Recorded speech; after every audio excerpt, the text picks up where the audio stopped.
This is Get Informed with Wajeeh. I am Wajeeh Lion. Thank you for tuning in. I appreciate you. Appreciate the time that you spend reading my articles. I hope that you saw today's article. Wanted to give you a little bit more uh, content about the interactions the United States has had with Iran. Hola, hola, ¿cómo estás, amigo, amiga? And that interaction between the United States and Iran was for a really, really, really long time amazing. So let's go back a little bit in history. I hope that you guys had time to look at my article about the Shia Sunni conflict all the way from 1,400 years ago and how it has dragged on to today's politics. So if you have any questions, there is a technique that you could do to stay in the podcast and still not lose the podcast and get out and go to my chat and type your questions there. It is a little technical. If it doesn't work for you, just type the question in there. I'm about to show you how to do that so we can run into it real quick. So here, let me show you. Excuse me, office is a little messy.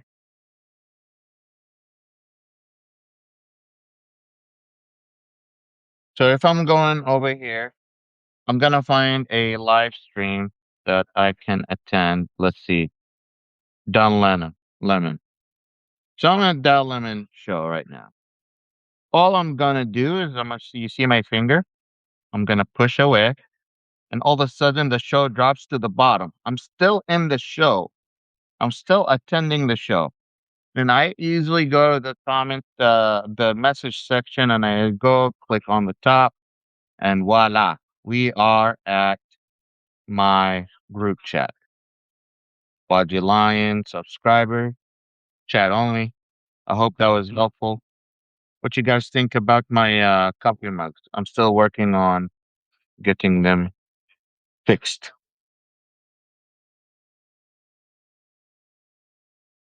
So I hope that helps. I hope I will keep informing you guys how to do that over and over again. So if someone comes in later and hasn't caught up to how that happens, then just remind me again. I'm more than happy to show you how to do that. Do I sleep? Yes, I definitely try to sleep. Otherwise, I won't be able to do what I'm doing. Um, Yesterday, I had to take a nap in the middle of the day. That's why you saw a gap between my posts. I was busy taking a nap, being a human being. Please take a second, tap that like button like it's nobody's business. Share it with your friends, invite them over. Today is free. You don't have to be a paid subscribers to attend today's live stream.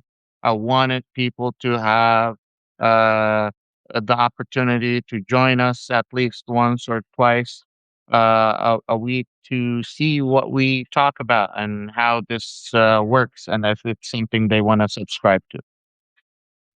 Let me pull up the article that I published regarding the history between the Shia Sunni conflict. And why is it important for us to still talk about it, even though the conflict started 1,400 years ago? Believe it or not, majority of people think it's with a misconception that the Shi'i Sunni conflict is a historical ancient conflict that no longer plays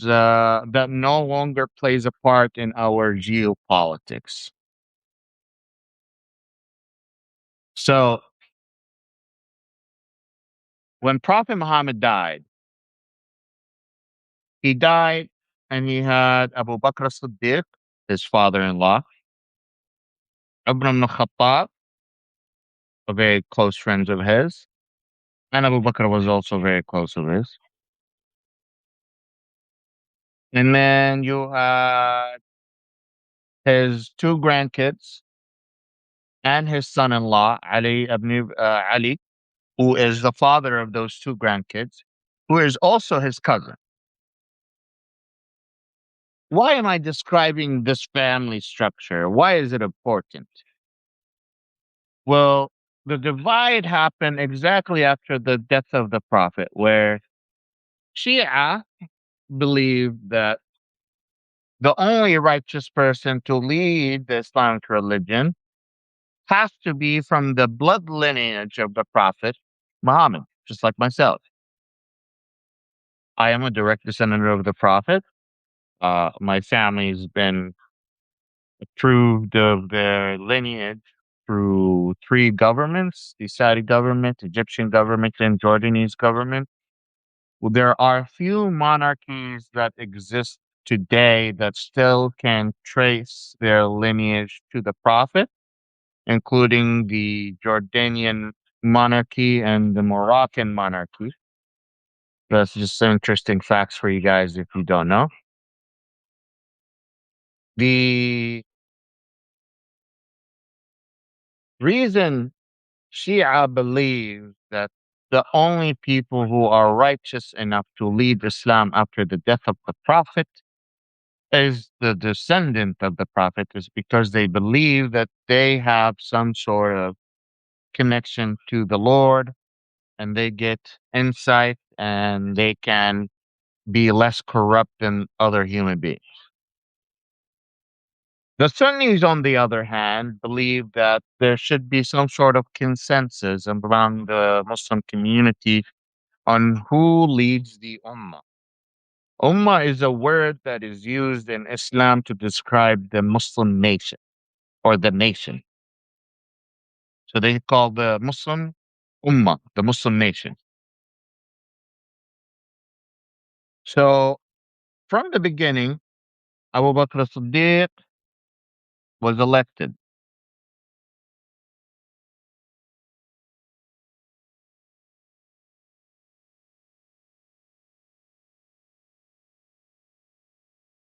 Yes. Abu Bakr as-Siddiq was elected as the first Khalifa and Amir al-Mu'mineen after the Prophet Muhammad. Even though Ali became a Khalifa later on, it was plagued with civil war. Again, Ali is the cousin and the father, the son-in-law of the Prophet. So he has blood lineage to the Prophet because he's cousin. So a lot of people believe that he has the rights, and Prophet Muhammad promised that he should be leading at some point at the Islamic Ummah, and he was leading it. But despite that, civil war disrupted, and he was killed. Hassan was forced to obey the new leader, and years passed, and then another civil war started disrupting. Hussein had his own group. So there was Al Hassan and Hussein, their siblings. I believe that they were twins. And the they were both killed later on. And after they had kids, luckily. But they Muslims themselves had a civil war between the Sunnis and the Shi'is, and the Sunnis ended up killing the two grandkids of the Prophet, and they ended up killing the cousin and the cousin who is also his son-in-law, Ali. They were all killed by the Sunnis according to the Shia. Now, my dad is a descendant of the Prophet. His father was Sufi. His grandfather was Sufi. But because we talked about yesterday how Wahhabism when it entered Saudi Arabia, they forced their ideology on everyone and murdered between 400 to 800,000 people to ensure that their ideology is the only one that existed and anyone that doesn't convert would be killed. So my great grandpa, who was the founder of the Holy Library and the second holiest mosque, was forced to change his belief. And now that we are sitting right here, they have mm, they were the cause of the extremism that we are seeing today in Islam. But it was also another civil war between Shiites and Sunnis that have been happening between this 1,000 years on and off. And they were murdering each other off and on. So I constantly get asked questions. Rajiv, do you see any peace prospect between the Sunnis and Shiites together? I don't see it. No. And why? Well, because it is politicized, because it is a conflict based on politics, because it is used as a political rhetoric for politicians, it becomes part of the geopolitical agenda for mobilizing people on the ground who are considered to be hardliners, Sunnis or hardliners, Shiites. And that's where we see a lot of fights between the Sunnis and Shiites. And there's small exceptions to that rule, like how the Hamas group in Gaza is a Sunni group that ended up forming an alliance with Iran that is a Shi'i group. Go ahead and like that button for the algorithm, please. Make sure that everyone knows that we're having a good conversation, an important conversation about the history and how it's affecting your life today. So, because it was used and is still used in the rhetoric of political rhetoric in the Saudi government, in the Iranian government, in the Kuwaiti government, in all of the Arabic governments, the religious rhetoric is prevalent in all of their politics. So the only way you can motivate a large part, a block of the group is by using that religious rhetoric. And what we end up seeing is a large polarization between the Sunnis and Shiites, affected by global economy, affected by the war, affected by historical uh, grievances, and it all adds up to become the current conflict that we see between the Sunnis and Shiites in Iran and Saudi Arabia. That's the fastest way I can go over the article. It's a good 30-minute read, 20-minute read. I definitely recommend you taking a look at it. If you have questions, let's see if you have sent any questions over here. What time do you have? The meme video Malcolm showed us with Pakistan. I will look for it and add it to you for you guys. No worries. Go ahead and write your questions for me, whether it's in here or in the group chat. I'll do my best to find them. Your support is amazing. And then I was asked yesterday by one of my subscribers to talk about the Iranian hostage crisis. Iran has the largest Shia population in the world. They were also, before that, a Persian nation that had nothing to do with Islam. They had their own faith, they had their own culture, they had their own ideology.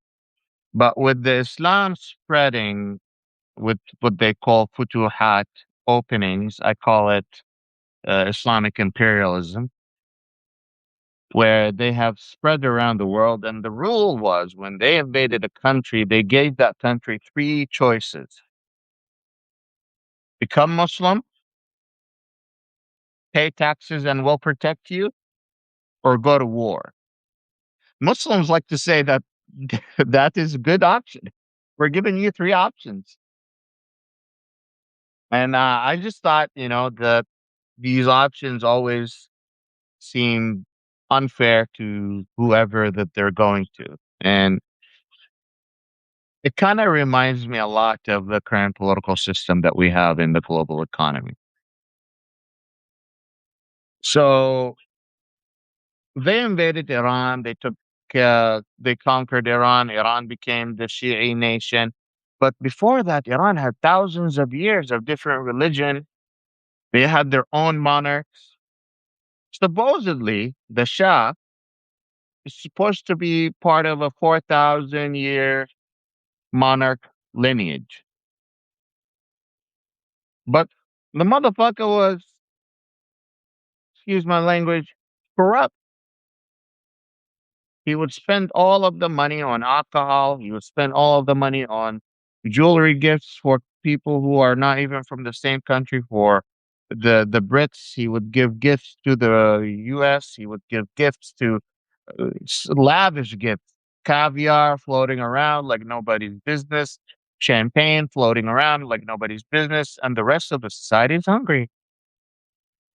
Iran had bars, they had nightclubs, they had anything and everything you can imagine. It was a liberal society. Women were not even wearing hijab. But because he was responsible for the economic suffering of the people in Iran, Iran had different factions. Even the people that went out and protested against the Shah, some of them were communists, some of them were socialists, some of them were uh, people who were fighting for democracy, some of them were fighting for the Shi'i ideology. A lot of them were fighting for the Shia ideology.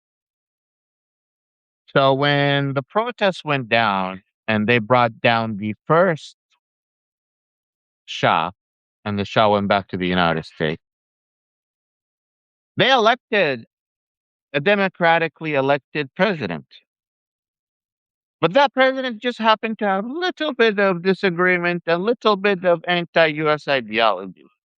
He was not Shi'i, he was not pro Ayatollah, he wanted to keep a democracy, and he had no Islamic ideology. That was not good enough for the United States. Even though, in my own opinion, if the United States waited just a little longer for his term to end, a more democratic, a more liberal guy would have came in after that. Here's why. We've seen that in the Arab Spring in Tunisia, where the Muslim Brotherhood got elected the first time, and they promised a lot of shit that they could not keep up with. Because they did that, they ended up losing the second election. And because they lost the second election, the person that came afterward was a non religious person, a secularist, and someone that wanted to have a more democratic system. Now, a lot of Muslim people will disagree with me at this point, but that's okay. In Egypt, after Morsi got elected, after uh, Jamal was taken down, not Jamal,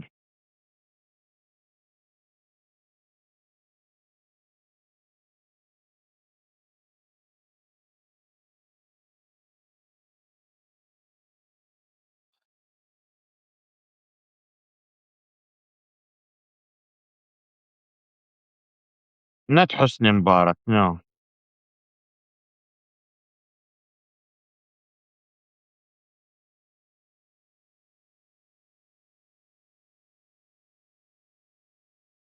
Muhammad, Muhammad Morsi.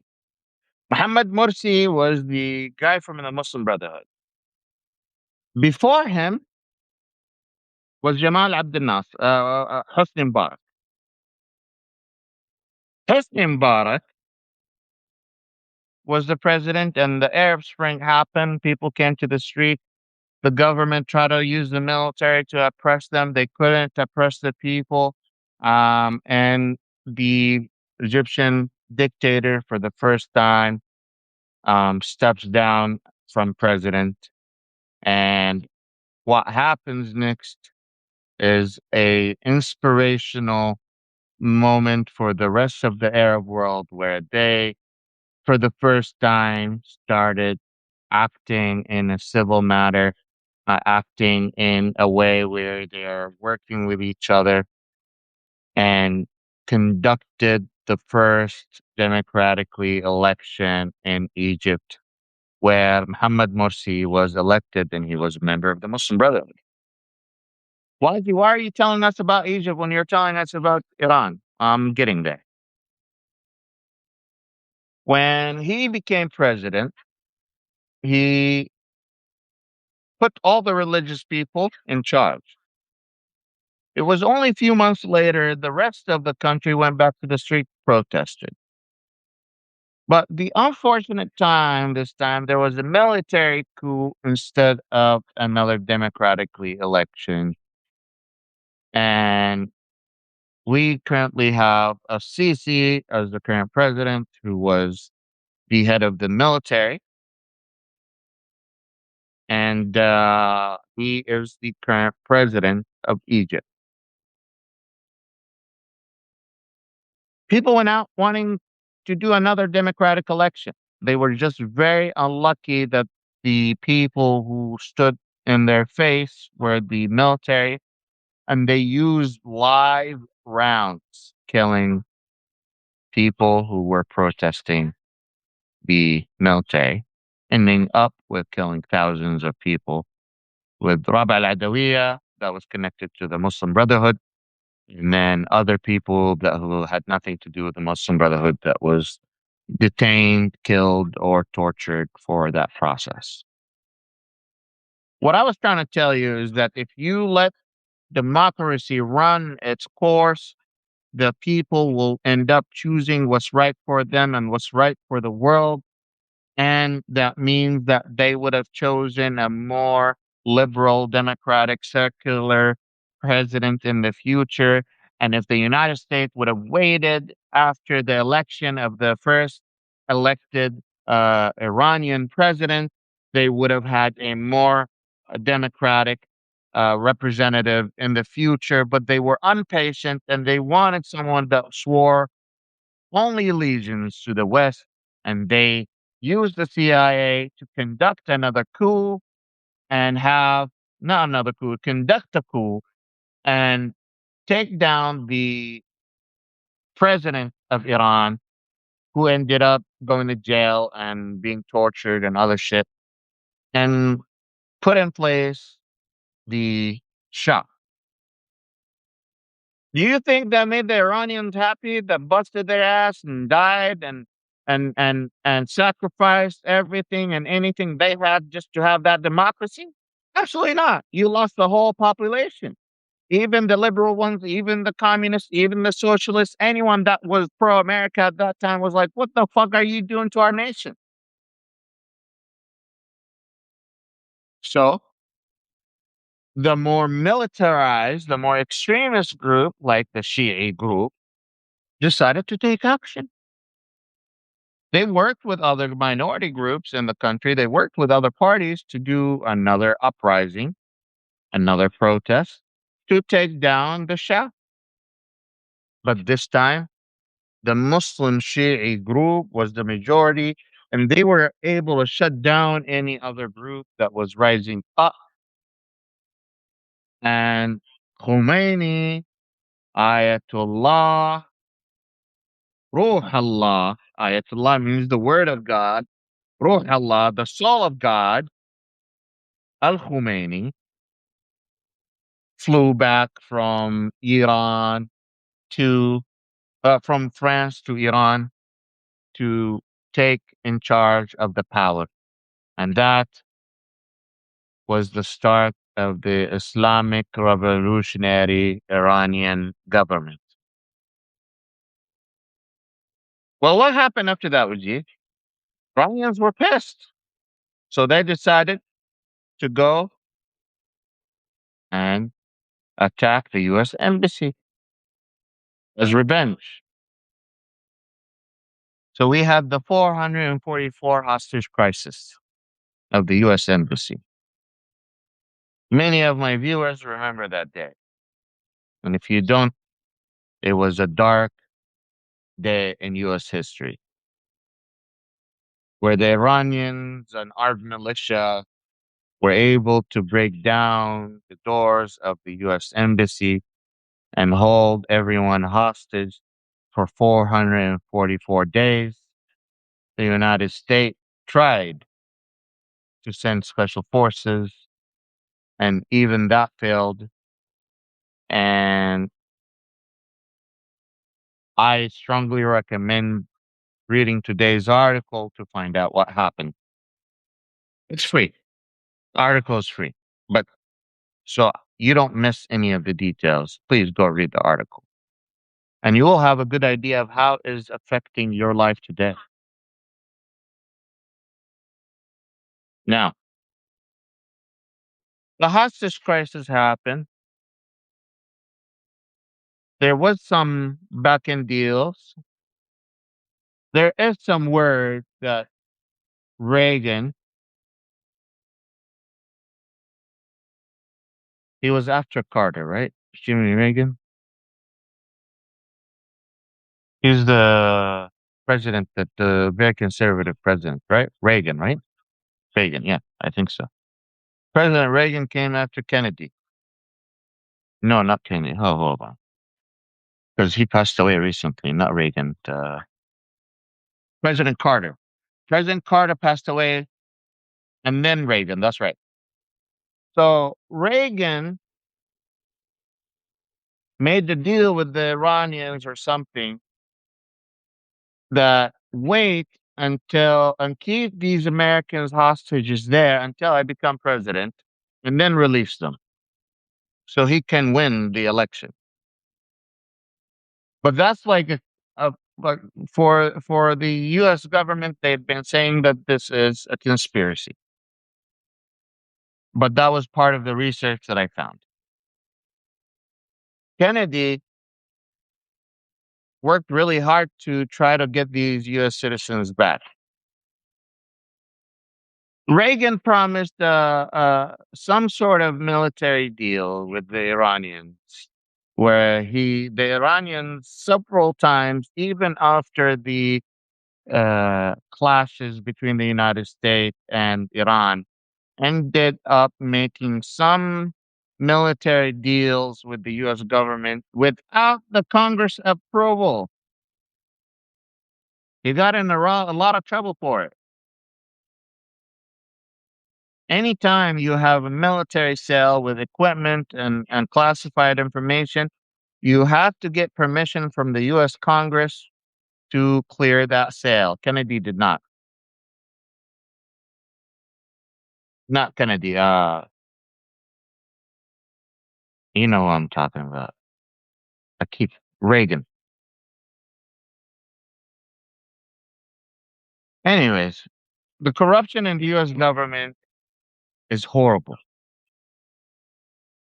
Carter is one of the best presidents that has ever came to the US. All the way to the last moment he died, he was flying commercial flights. He was meeting with regular everyday people. He was an everyday person that happened to become a president.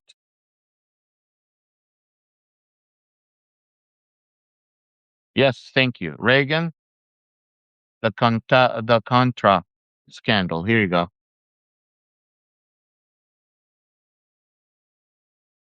And they supported also Reagan, also supported the military infrastructure that not the soldiers. Don't take me wrong. American soldiers deserve all the money that they can take in terms of training, in terms of medicine, in terms of health. I wish we were spending that money on them. We're not even spending that money on them. The US Pentagon has a black hole where we are spending money on corporations who are making products where we are spending $2,200 on a bolt that could cost us $3. Nevertheless, the rest of the military equipment. That's why it's the Achilles heel for the United States, because we keep spending money we don't have, and we are allowing companies and corporations who are taking advantage of our taxpayer money. And it's a black hole. No receipts. No receipts.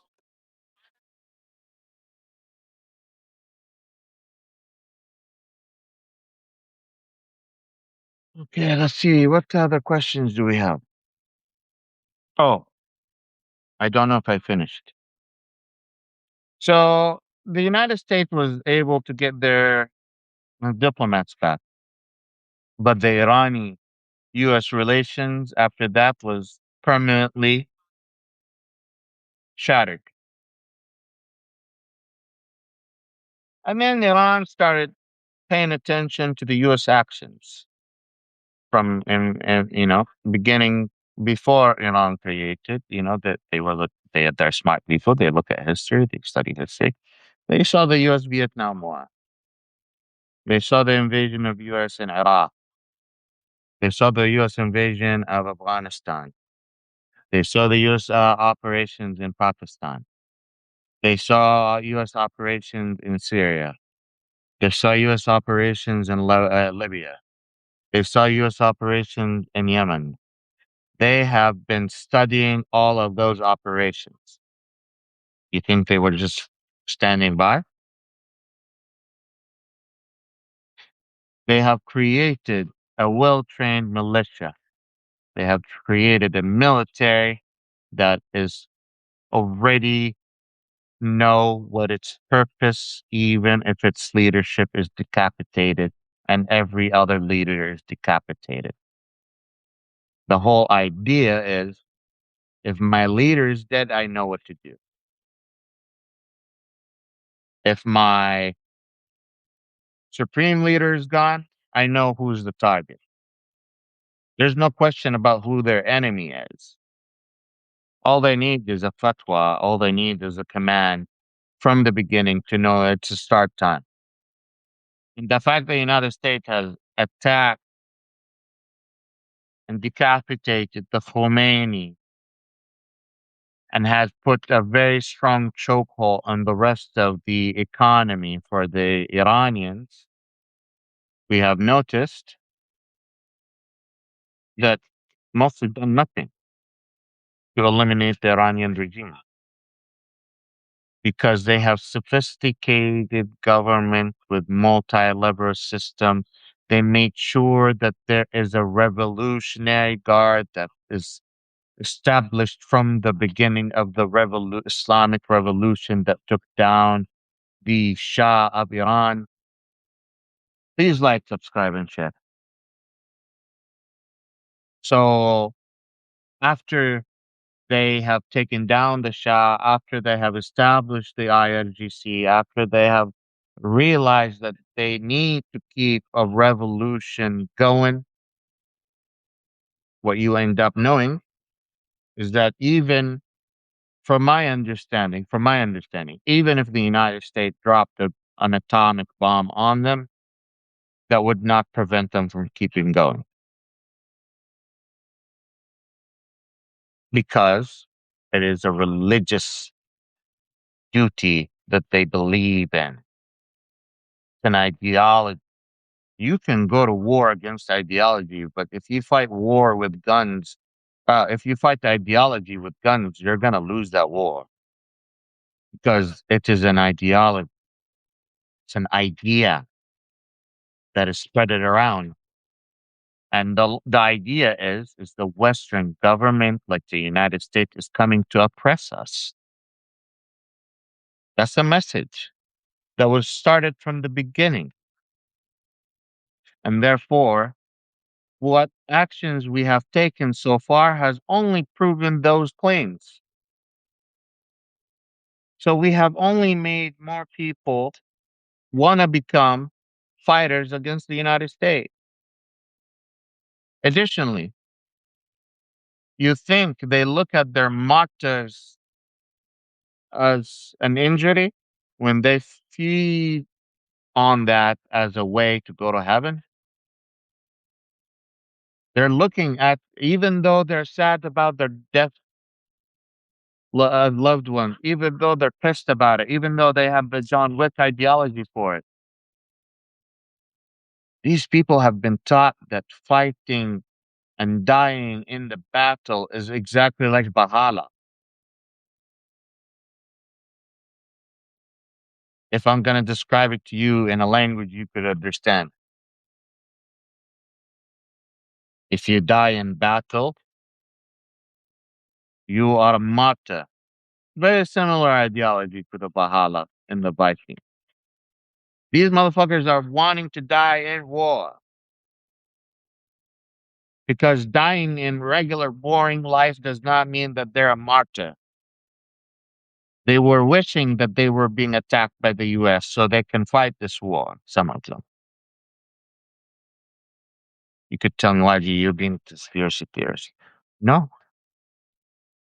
If you attend their lectures, if you attend their Lakmiyat, if you understood how Al Hussein, who is their main, the grandson of the Prophet that was martyred, dying fighting an oppressive regime, that's how they feel. Right now, the Khomeini that's alive, because he survived an attack from the Americans and his family didn't, they call him a living martyr, giving his word more power,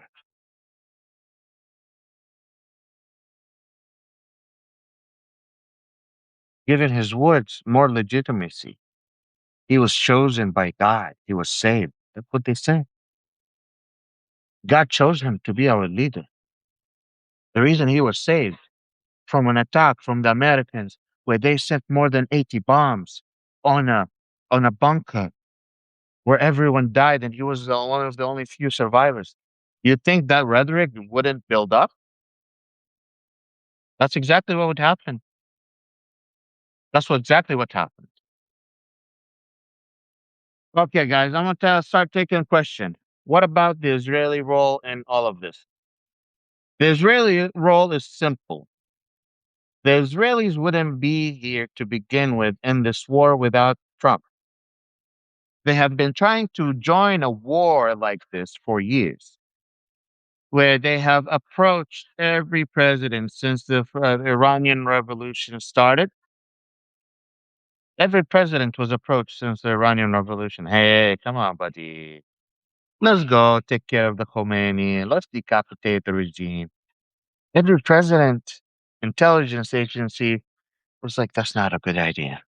Military was like, that's not a good idea. I said this the other day.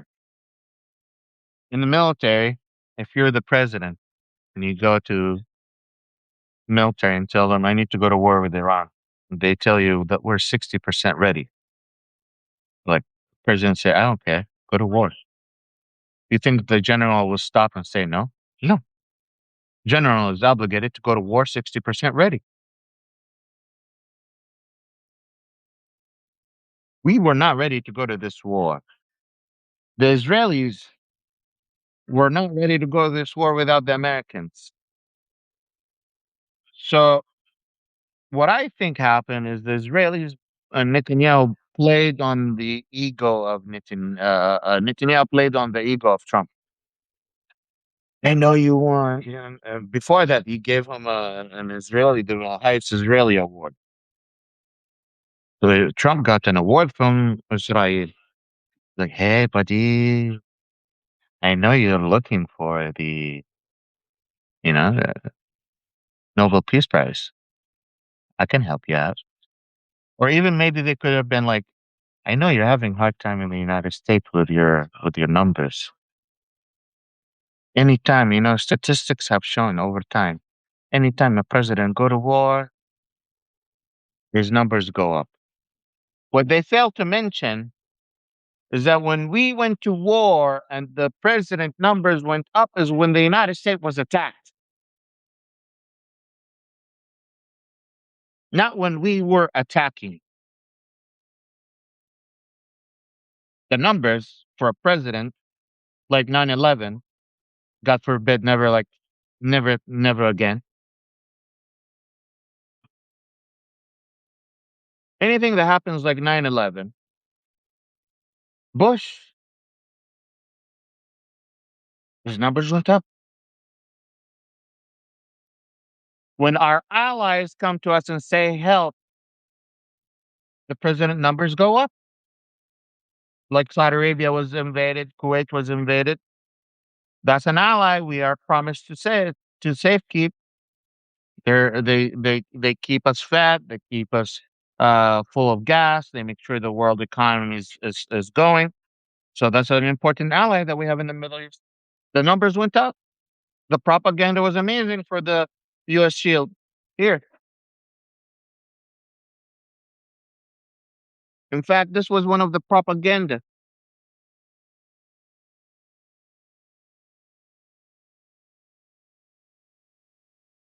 Let's put it back. Operation Desert Shield. 1990, 1991. Every American who didn't even go to war was wearing this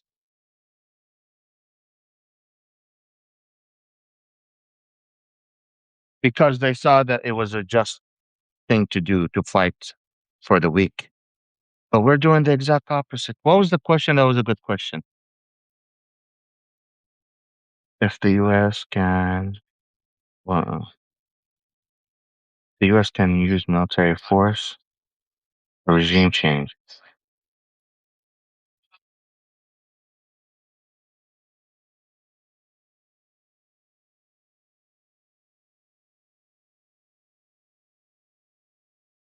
I'm gonna be careful answering that question. So with the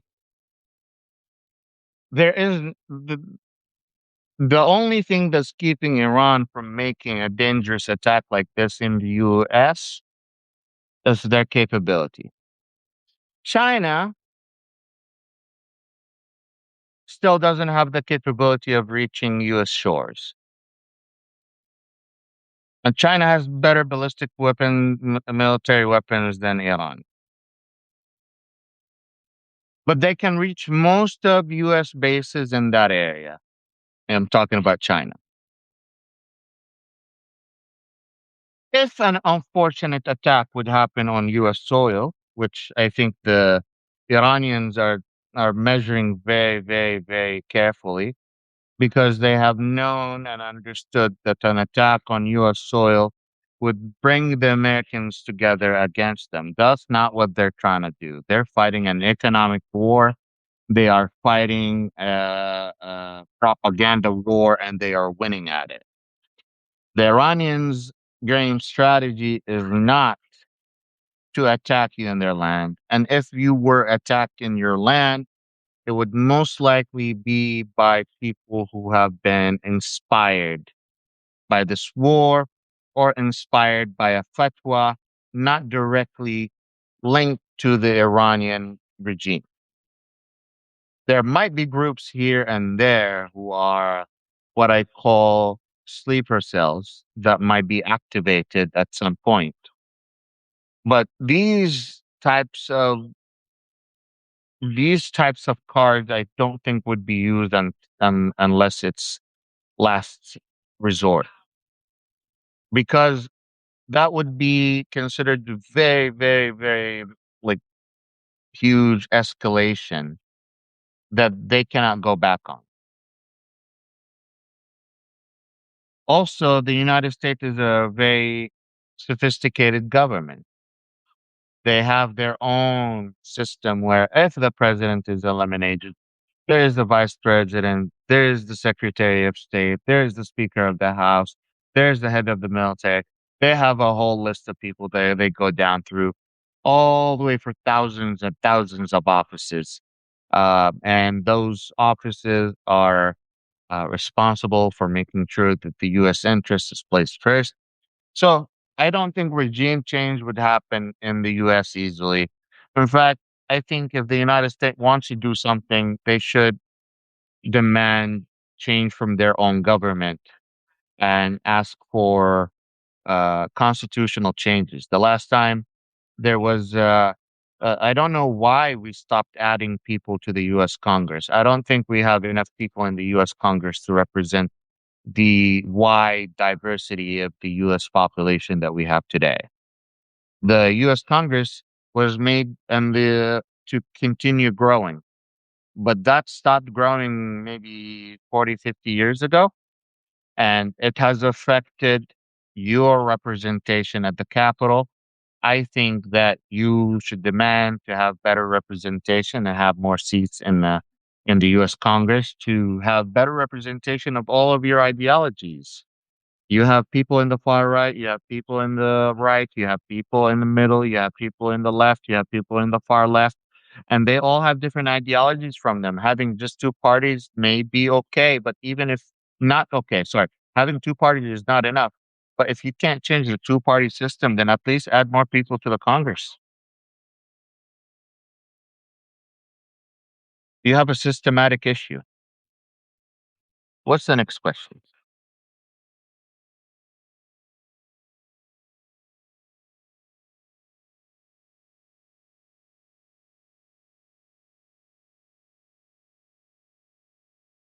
Iran has already been doing. So I saw someone saying, I saw a report that says, what if Iran did what Ukraine did with Spider mission trucks opened up drones, flew out, and hit Russian targets. Iran has already been using that tactic, especially in the sea. They have regular ships that look like fishing ships or look like uh, you know. Uh, Regular transport ships with those big metal containers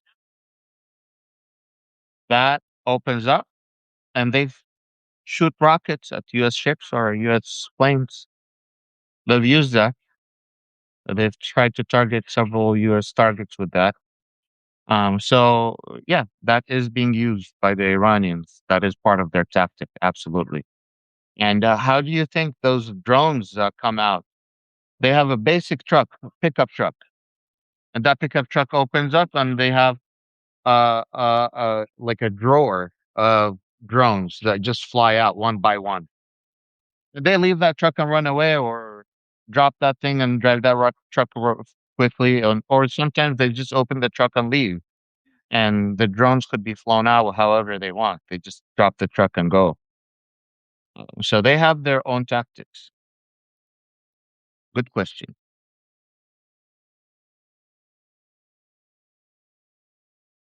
Supreme Court also needs more seats. I agree.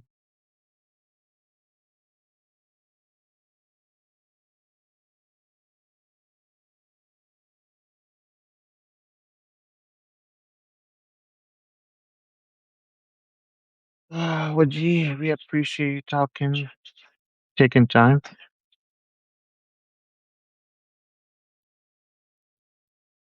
Thank you. Thank you. Very kind words.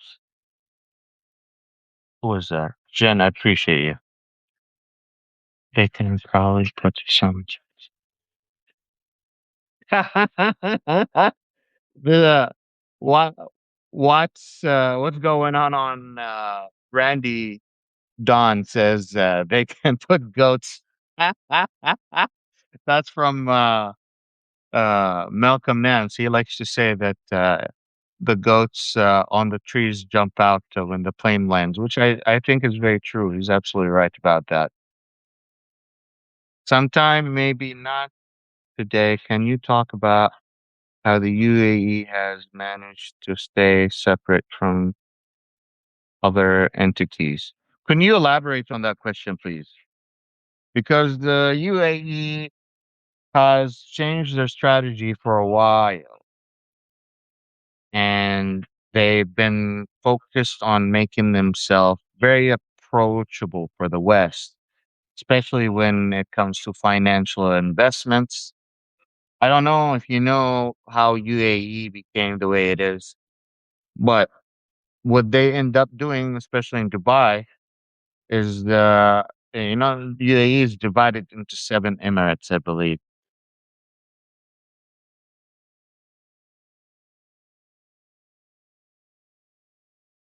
7, right? 7, 7. So I was right. 7 7 states. Each state is ruled by a tribe. That's the only exception in the Arabian Peninsula. No other country is united like that, where 7 tribes from different families all have united to become a nation. The tribe that rules Dubai ended up to make a very smart investment where they said to Western companies, you have a crazy idea you want to build? We'll give you the land for free and tax for free. All you need to do is put down 1/4 of the project down in a payment. So we know that you're serious about the project. And you have a limited time of finishing that project. I think it was 4 or 5 years. You don't finish the project, we take control of the whole project. The genius in that is that they let the imagination of the engineers themselves and businesses go wild without them risking any of their pockets. They're only giving sand away. It's a desert. What are they losing? So they decided to give those lands away with the tax free and a lot of other incentives. Just come, try it out. If you like it, you stay. And businesses thought that was a good opportunity. They changed their laws and regulations, making it easy for expats to come and work in the UAE. So companies started building. The dumb thing Saudi Arabia did is they did the exact opposite. They come up with a project and then they tell the world to come invest in them. That's not my project. That's not my idea. That's not my money. I hire McKinsey, which is a consulting firm internationally, and I pay them billions of dollars to come up with ideas. Whether the idea works or not, they're not losing money. They're just doing the project. The project works, the project doesn't work, they're not worried about it. They're taking the consulting fee and they're going home. They're not staying there. Dubai didn't do that. Dubai said, come, make your own project, Habibi. It works, good for you. It doesn't work, we take it over. They're not risking any of their money. So the UAE became the place with the largest population of millionaires and billionaires in the world. I think.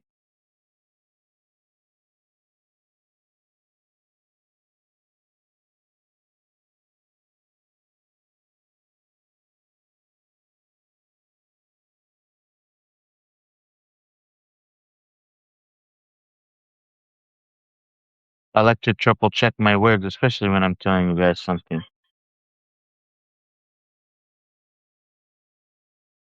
Yes, the United States holds the largest number of millionaires and billionaires globally, of 37%. I was wrong.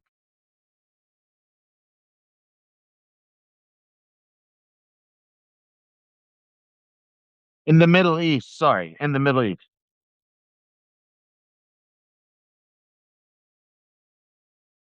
No, you, you, just triple check this.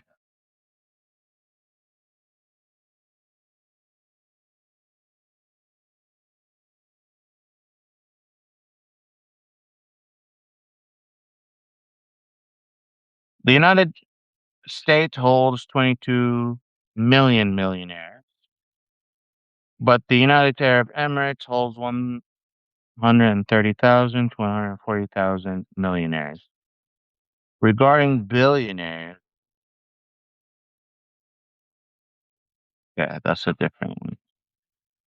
Okay, I was wrong. In the Middle East, they have the largest number. Good that I checked. But they hold a large between the Arab Gulf nations. They hold the largest number of billionaires.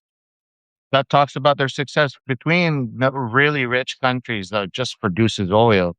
The UAE was able to diversify its economy more than any Gulf nation around it, where they have a financial sector, where they have a tourism sector, where they have a production sector, where they have transportation sector, like a product transport sector.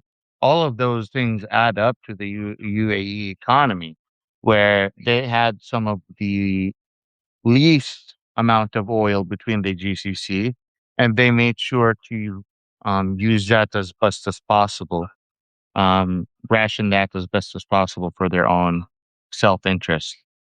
So in a way, that's how the UAE became so special. And that led to a majority of their own population not from the UAE. UAE citizens are the minority in the United Emirates. Uh, so I don't know if that's something that you guys know or not. Um, but that relationship is based on an exchange of quality, goods and services with expats, and therefore, if they don't see any, it's a circle. So you bring in expats bring in business, business pays in for their country, and the that continues the circle. But the expats end up sending a lot of money back home. They lose some of that benefit, but the whole economy is based on those foreigners coming and doing business in the UAE. Therefore, the more business they do with foreign countries, the better. That's why they built the Abrahamic Accord with Jared Kushner and made a business deal with Israel. What a lot of Arabic countries do not want to admit is they have had and continue to have very strong relationship with Israel under the table. In fact, the Saudi government paid the Israeli government billions of dollars for the Pegasus hacking software and other hacking softwares and tracking systems to track Saudi dissidents, just like myself and Umar bin Abdul Aziz and Jamal Khashoggi, living abroad to see what they're doing, what they're saying, where they're going. In fact, when I used to be a liaison for the Saudi culture attaché, as the culture and media coordinator for the Saudi club at Kansas State University, I had the opportunity to be invited to a Saudi conference in Virginia, which is because it's right next to DC. And the Saudi embassy held that conference for the Saudi student leadership in the United States. I met with someone named Faisal al-Shammari. He still works in the Saudi embassy or Saudi culture attaché office in Virginia or Washington, D.C., one of those two. I met with him personally, and I have his phone number. I follow him on Twitter. He's still there. One time I entered the Twitter spaces where he was talking, but I've met him before. I've spoken with him. When I met him in D.C., he told me, and he was proud of it, that when Saudi citizens commit heinous crimes in the United States, drug, murder, rape, so on and so forth, if the Saudi government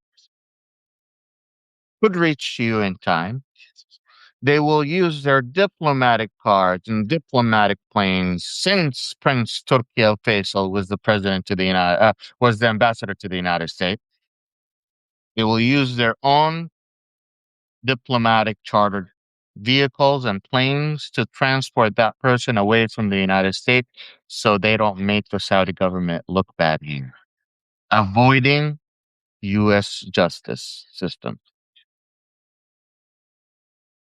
Now, the Saudi government does that to anyone who is against them as well. If you criticize the government, if you say that the Saudi government has been conducting heinous attack against the population or has been oppressing women or have been using the kafala system, the enslaving system. If you start criticizing these things, you become also under in danger. In 2016, I myself was under threat of being kidnapped from the United States and sent back to Saudi Arabia. I had to enter a safe house with the Kansas City Anti-Violence Project. That nonprofit no longer exists. But without that nonprofit and without the help of some of the people in the U.S. security system that I've known, and without the help of the former governor of Kansas, John Carlin, and some of his close connections in D.C., I would not be standing here talking to you today. I would be a dead man. In fact, I have two death sentences in Saudi Arabia. One for being the first openly queer person, and one for being an atheist. Um, Unfortunately, the U.S. government doesn't do much to protect you. Yeah, you're just here. There has been incidents of the Saudi government successfully kidnapping or luring their dissidents abroad back to Saudi Arabia, and many of them are either in political prisons or we don't see them, which I assume they're no longer around. So the United Arab Emirates is way more settled than that. They do have political prisoners. They do oppress their own people. They just do it quietly. They do it without making noise. They don't kidnap their own people from abroad. They might lure some people. Um, because they know that their own public image has directly relationship with the world trade and with um war with the world trade and with the world economy and with tourism. But many people don't even care. They just want to take advantage of a system that allows you to take advantage of other people. That's the UAE and Saudi Arabia for you. We have reached 10:02. I will keep this going for a little bit to make sure that I don't miss any questions. Are there things that you miss about your homeland? Oh, I miss my whole homeland, of course. I miss Saudi Arabia, and I hope one day I become a U.S. diplomat and one president have enough balls to send me there as an ambassador. That would be really cool. U.S. Saudi Wajeeh Lion as ambassador to of the United States to Saudi Arabia has a good ring to it. But that would be a good way to go home. Thank you, thank you, thank you.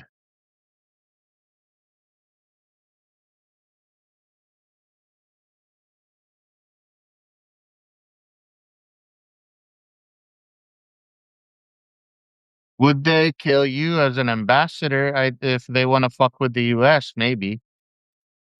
That's why I said go there as an ambassador. Otherwise, I wouldn't. I wouldn't go there if they paid me money. The reason I would go there as an ambassador is because I would have the protection of the United States military and the protection of the intelligence and so forth, so forth.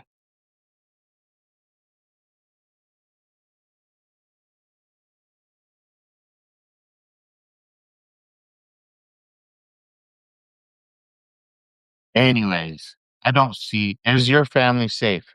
My family is not even in the U.S. My family went back to Saudi Arabia.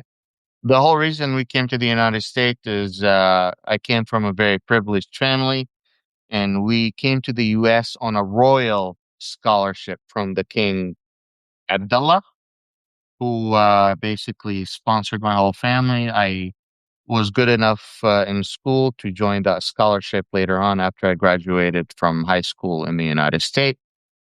But I had an opportunity to see the U.S. culture and the Middle Eastern culture at the same time growing up, which gives me a really good opportunity to explain shit to Westerners and explain shit to Saudis that otherwise they wouldn't understand on their own. So I think that experience has given me insight an understanding to both sides that a lot of people miss.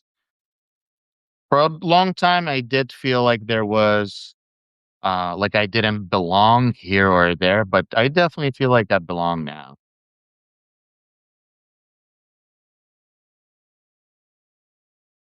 Yes, you have lots of supporters here. Thank you.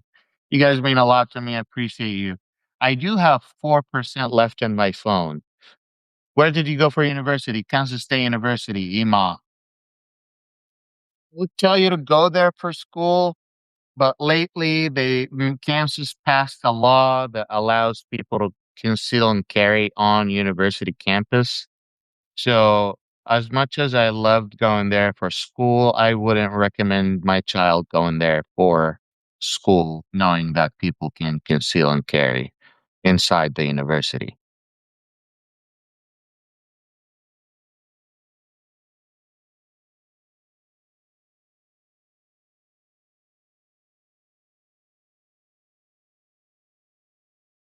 To where? I have no idea where that's at. I should look it up. And you are a professor. Awesome. One day I should become a professor. Although I feel like professors usually don't get their time becoming public officials. I want to come to Canada. In fact, I've been thinking about becoming a Canadian citizen with what's going on. Keep it between you and me, though. Huh?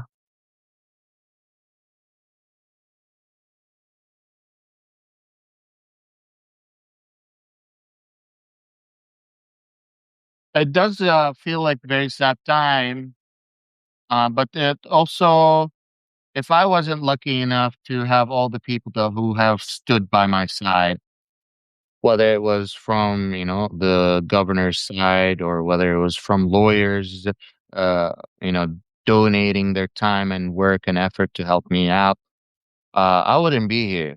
And in fact, it was because of my privilege and because of my connection that I'm alive today. And it took that much privilege and it took that much effort for someone like myself to survive. A lot of people ask me, like, how do you know that you are the first openly queer person from Saudi Arabia? And a lot of times I'm like, because they were kidnapped, killed, or they have never said it in public. And what I'm saying is that I am the first openly person who came out challenging the government, challenging the status quo, challenging the international community about the existence of the LGBT community in the Arabian Peninsula. And it's stuff like that that started after I came out. There has been a stream of people starting to come out.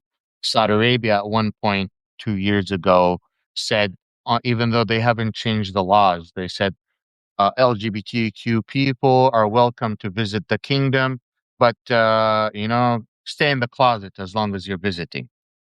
And that kind of uh, opened the door for a lot of people who are queer and privileged to go on to Saudi Arabia and experience that world. I've actually had CEOs who are transgender. I'm not going to keep going. I'm not going to tell who they are. I'm not going to give their position. Who went to Saudi Arabia, and then they are in Saudi Arabia in the middle of a goddamn conference.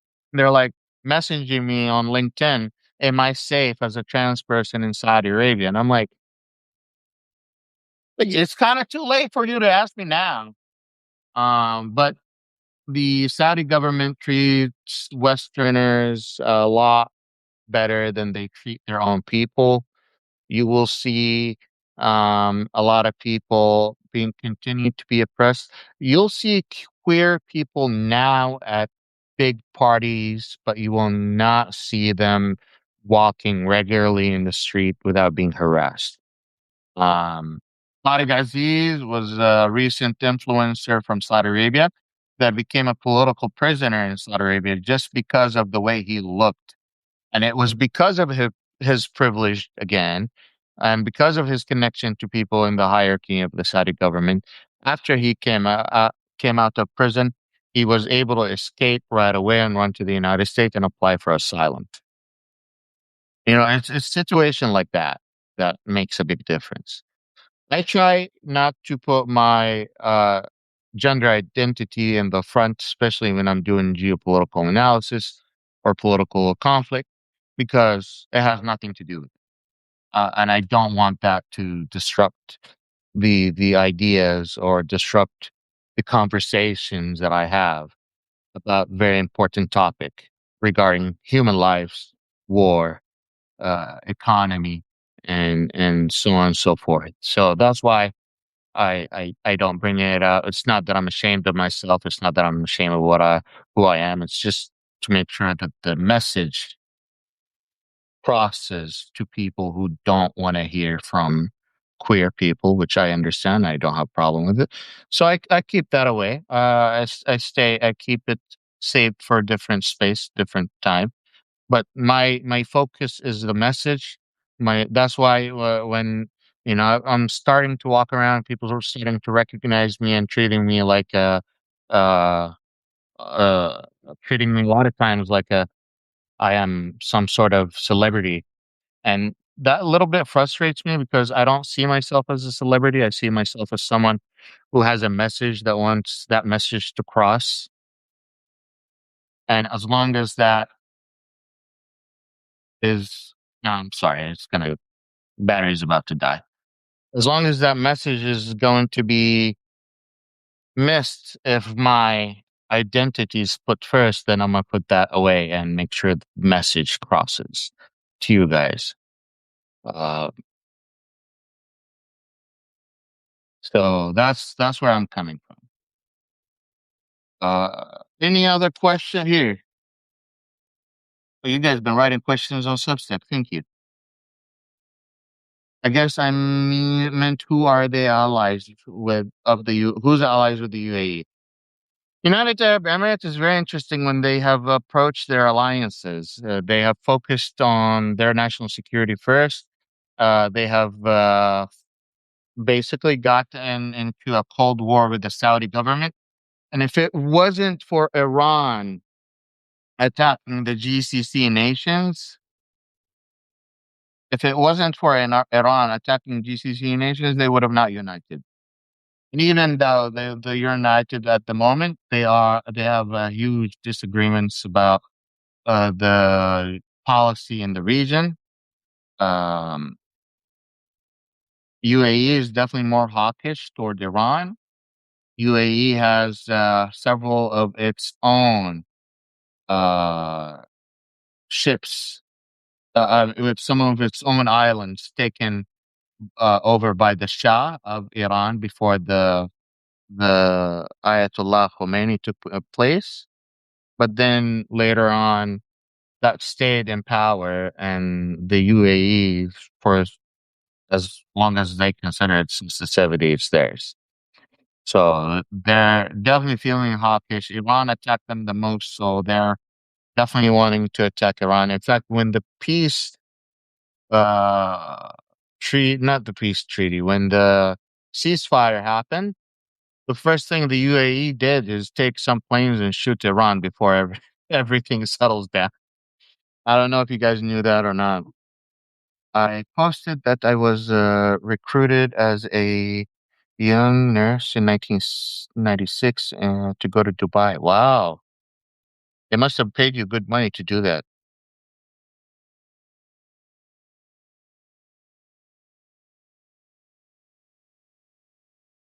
Yeah, you might have missed out. I don't want you to feel bad about that. Family always comes first. Opportunity always comes later. But people who took advantage of that situation made a lot of money, and they did send a lot of money back home. I know an Indian pharmacist that was doing the pharmacy for King Abdullah. Every time the king saw him, he would give him a couple $1 million. He ended up going home with hundreds and hundreds of millions of dollars, knowing what to do with. Um, that's just how the Saudi government is. Figured out the problem.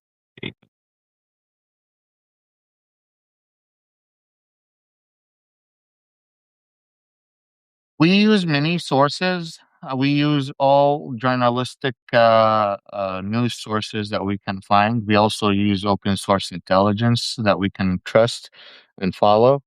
And then we use the Google AI to fact check, to double fact check any of the information that we have scanned. And then we type out our information and paragraphs. And we use a program that I've been using since I was in college, Grammarly, that fixes the grammar, picks better words, fixes the writing to make sure that it's easier for you guys to write. And it also checks for any copyright infringement. So we go through several sources. We go through several stages. Whatever you see on my post doesn't go through one stage. It goes through three different stages. That's why we have three different people working on this stuff. And I keep those people identity secret because some of them don't even live in the U.S. They live inside the kingdom. And it's better to keep it that way. Over 500 people. Yeah, thank you, thank you. I actually had to unplug the mic so I could have the phone and the charger so you could guys hear me out. Any other questions do you guys have? Let me see. You rock. Thank you. Let's set up studio to write. That is part of my working at the moment. I just set up my LLC and I'm working on setting up the bank account regarding my Substack podcast. And that is going to be used to set up a studio and set up a podcast on a regular basis. I've been invited to join, who is it? I just learned about him recently. A podcaster on Substack team named Tim Mack. I was asked to appear on his Substack podcast maybe next week or so. So we are starting to build connections with other podcasts. If you see other podcasters who are legitimate and knows what they're talking about and are don't have any controversies or anything like that, send them my way. Let's find other people that we could work with. I don't have problem collaborating with others. And we'll keep this going. This is a community. I want to make sure that this is a community. Everyone that's attending and wants to have a premium membership and cannot afford a premium membership, message me in the DM. I want you to have a free premium membership on the house. I wanted to keep this open for public today just to make sure that you guys know that if you can't afford my premium membership, you have access to it so you can attend my private premium Substacks uh, podcast Q&A or comment on my writing. And if you could afford a premium membership, I really hope that you could consider becoming a member. It does pay for the bills, it pays for the lights, and it covers everything that we need. And without your support, we wouldn't be here today. People are asking me to keep going, and I told them basically, as long as you support me, I'm here. Uh, that's okay. If send me your email, and I will send you a premium membership now for a lifetime. If you paid your membership now, email me, and next year you don't have to pay a membership. I promise you that. If you can't afford it, the only reason I'm doing the charge the $35 a year is because I'm just paying the bills, and I don't want you to have to keep paying monthly. And if you're paying monthly, that's awesome. That's even more support for me. It's just I'm trying to make it as affordable as possible for people that can afford it, and for people who cannot afford it, then just message me.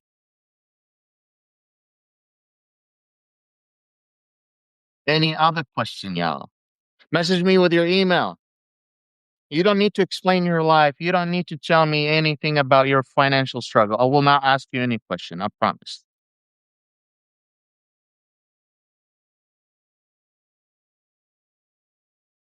Thank you, thank you, thank you.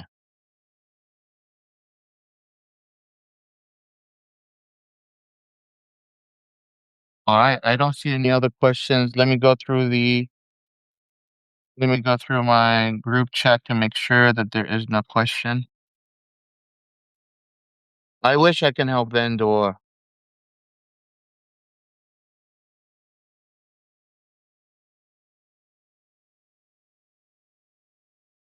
This just came out? That's yesterday. No, that's today. China is very happy that I am. That's that Trump just made a truth social tweet. He says China is very happy that I am preemptively opening this. I just dropped my headphones. Oh shoot! I have to look for it later.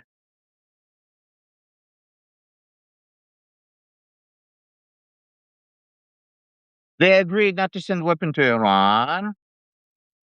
President Xi will give me a big fat hug when I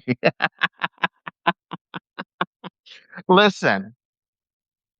What's happening is he's seeing that the president of the United Arab Emirates is visiting China. The Saudi government is visiting China. Everyone is moving from the petro American dollar. And all of a sudden, he's like, oh, I'm in the President Xi Club. What can I do to get in the President Xi Club?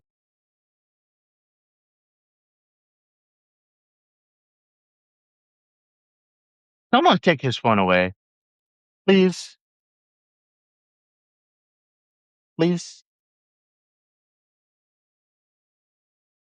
Anyways, let's see the last question. That was it. Thank you for joining us. Thank you for liking, subscribing, and sharing. I am on YouTube as well as Substack if you want to find the recording of this uh, free Substack Q&A. We'll see you tomorrow. We'll keep this on a daily basis as long as you guys are enjoying it. There's 520 of you so far. And I would appreciate your support. Thank you. We'll see you tomorrow.